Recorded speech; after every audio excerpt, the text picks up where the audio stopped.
అవును, నేను లేనప్పుడు నేను తినను పడుకోను అని పట్టుకుని కూర్చున్నావంట, ఎవరి మాట వినకుండా. ఏంట్రా అది? నేను రేపు ఊరికెళ్తున్నాను 10 రోజులకి. ఆ 10 రోజులు కూడా ఏమి తినవా? నిన్నే అడిగేది, చెప్పు. ఆ, యాక్చువల్లీ ఏమైందంటే యాక్చువల్లీ ఏంటి చెప్పు. ఫీవర్ వస్తుంది, తినకపోతాను. ఫీవర్ వస్తుందని తెలుసు కదా, తెలుసుకోవడం ఎందుకు తినలేదు?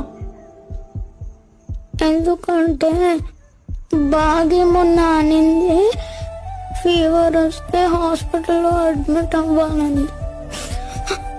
హాస్పిటల్లో అడ్మిట్ అయ్యి నీతో పాటు ఉండొచ్చని తినలేను డాడీ.